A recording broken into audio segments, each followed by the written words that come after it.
If you would like to see a movie where none of the main characters have peripheral vision, a film about music and taxes written by people who know very little or nothing at all about music and taxes, and a love story where the love actually takes place in only one scene, a Lagos love story is the movie for you. As we all know, Jemimah Osunde sounds like she's on helium or on auto tune 24/7, and especially like she holds her nose shut when talking. But she's a pretty good actress, so I decided to just forge ahead and watch this movie. And so here we are. The movie centers around a girl who is unimaginatively named Promise Quest, and her experience working with music star King Keto, who seems to have been visually modeled on Ashake. At least he reminds me very strongly of Ashake. Promise Quest is played by actress Jemimah Osunde.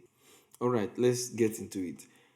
The movie opens up with our girl Promise Quest, who has to get to an interview weirdly at someone's birthday event, and while she's trying to figure out her way in, music star King Keto, played by Mike Afolarin, arrives and bumps into her since he weirdly lacks situational awareness. And you know how when you run into someone and your first instinct is to hold tight onto them and spin and fall instead of pushing them away while holding their shirt as you check to make sure that your genitals, if you are male, or your pus, if you are female, is still there. Yes, that's what these two clowns do. I really don't know how it's physically possible for them to fall to the ground while still maintaining eye contact, because there is no way that their brains did not shift during that super contrived fall. I mean, what in the Indian soap opera is going on here? As far as I know, Promise Quest is mesmerized by the image of herself because the guy is wearing reflectors on his eyes. So, what exactly is she looking at that has gotten her so entranced at this moment, like right now? Kind of useless love story is this one. Anyway, she arrives late for the interview. I think it was to interview for an event hosting gig, and therefore loses the opportunity, because she was late. Only for her to turn around to leave, and again immediately bumps into King Keto. Like nobody in this show has peripheral vision. Things get a bit out of hand as Keto's manager manhandles her and her sister, and Promise Quest then enters into a shouting match with everyone since she was already frustrated from losing the interview opportunity. They even manhandle the daughter of a minister who had just come to see what was happening. And yeah, the girl is played by Uche Montana. This actress who gives me the ick every time she appears on screen with her weirdly plastic acting. In the end, Promise Quest forces Kinketo and his manager to apologize on camera. I'm not sure how that angle came in. It was totally uncalled for because who is the video for? Social media people. This whole scuffle, sort of, and the way that Promise Quest handles herself in front of King Keto impresses the boss of the interviewer who had previously dismissed her and who also has the most confusing business relationship with King Keto. And so he decides to hire not as an event manager as she initially wanted, but as a concierge to manage King Keto's time and keep him in line for a few days before she can get the main event planning contract that she wants. Okay, now, so let's take the story and business relationship again. King Keto is the headliner of an arts and cultural festival that was coming up in about 4 days. Now, according to the man, Achike, the CEO of something called King's Group, I don't really know if it's a record label, I don't know. Keto and his team no longer want to honor the agreement to appear at the Arts and Culture Festival.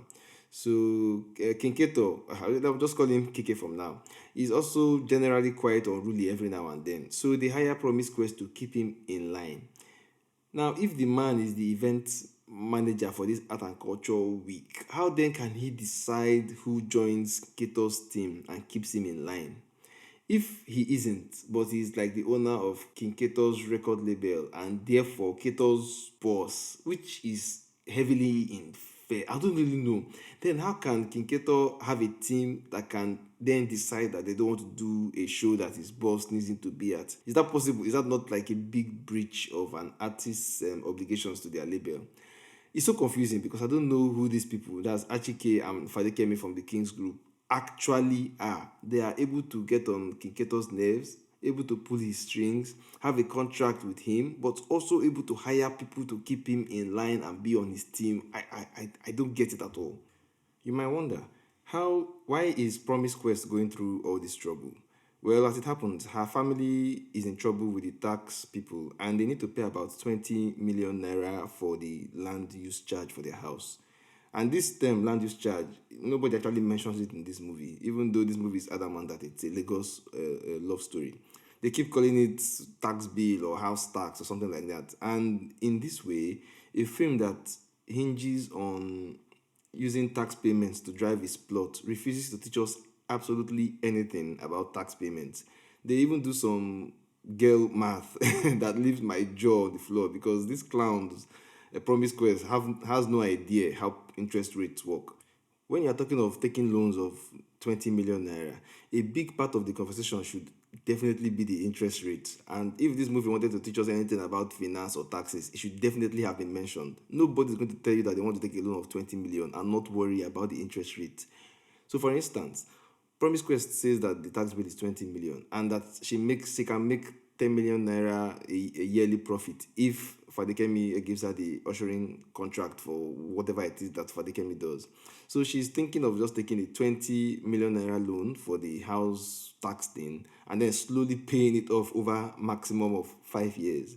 Now, this clown does not realize that the average interest rate for loans in Nigeria is about 3% per month. So that's about 36% a year. So in 5 years, she would have to pay back about 45 million, like maximum, I think. So how will her 10 million naira a year income even make that possible? And I see that she had been on her laptop trying to get a quick loan before her sister saw her. And you know it's impossible to get a quick loan of 20 million naira. So I don't even know how this was supposed to work. So unless she wants to join a kidnapping ring, there is no way anybody's going to give her a 20 million naira loan based on 10 million naira yearly income. There is also this rubbish her sister says. Yona, I feel like we'll be fine with or without the government paying the balance. No. Is it the government paying the balance for you or what? Is that I'm not sure if that was a script error or everyone was just talking out of their ass on the set because nobody really understood what they were saying. By the way, this is a fine girl. Okay, so back to Promise and KK. As you can expect, their relationship is off to a rocky start since KK is basically a stubborn artist. She promises him that if they can get through the next 4 days until the major art and culture event, she will make the apology video that she took at the wedding so some days ago disappear. Now, by the way, this video is never ever referenced again in this movie. So you just know that that initial scene where she took the video happened exclusively for this line that does not pay off. I also don't know why KK cares if the video is released or not. It's not like he was killing anybody. He was simply apologizing and it was caught on camera. And I'm pretty sure that there were dozens of other people in this day and age who had been recording that moment. So I don't even know. There's also this scene at the radio station where can someone just tell me if radio stations just have a space for fans to enter and be screaming at the window of the interview booth at their favorite artist? That did not even make like who are these randos outside the booth? Is this a thing that actually happens? Is a radio station not like a proper office? Where did they come in from? Our two main characters keep playing their cat and mouse game until after a small dinner hosted by the billionaire Fadekemi Anachike, where he abruptly kisses her while they are arguing on the road outside. And by the way, the crux of this argument was quite confusing. KK saw his fans on the road and they were rapping to some of his songs, so he vibed with them, then threw up some notes in the air for everyone to catch. I mean, this is normal and happens everywhere in Nigeria. So I don't really know why Promise Quest thought it was a bad thing to do. I was quite confused because I don't he didn't do any he literally just threw money in the air. They do that at weddings, at parties every day in Nigeria, every day in Lagos, in this a Lagos love story. So why is it a big deal? As it happens, their kiss is captured on camera by some passerby, and Fadekemi, Promise Quest's boss, is really pissed. Why is she pissed? I have no idea. KK is an adult who can decide to have any girlfriend he wants. Promise Quest is an adult who can decide to take on any lover she wants. So I don't really understand. I really did not get that part. I would have thought that she would have been happy that the person that she put to keep him in line was even dating him. So at least maybe he would be more submissive. But I don't know. At the end of this meeting where she was fuming, Fadekemi's assistant, one very touchy-feely girl with a weird dress sense who cannot seem to keep her hands to herself, gives Promise Quest what she calls a good luck pin, as she will need it. This good luck pin is never ever referenced again in this movie. It is so stupid, the kind of thing that this movie sets up and doesn't pay off. Now, the only reason that Promise Quest was not fired was because KK had threatened Fadikemi that if she fired Promise, then he would not do a show or whatever. So, but for some reason, Promise Quest in the very next scene begins to fight with KK. I was confused about this part again. So, did she want to be fired? Are we missing about 2 or 3 scenes or what? The only reason he threatened her was so that she would not be fired. But then she's shouting at him for threatening. I don't know, man. I don't know. KK tries to get lovey-dovey, but Promise denies that there's anything going on between them, and she lives in a huff. But his manager, Uti, calls her in to show her a song that KK had sung the night before, just after he kissed her. So the guy had apparently he had come home, recorded, mixed, mastered the song, complete with backup singer, harmonics, all overnight. This is so you know that the writers don't also know how many hours exist in a night. The manager, who is played by Uti Nwachukwu, tells her that she needs KK at the top of his game and that she seems to be good for him. So he offers to pay her to stay in the relationship. Now, I really, really like how she shouted, "Do I look like a prostitute?" And immediately did the prostitute thing minutes later by asking for 20 million.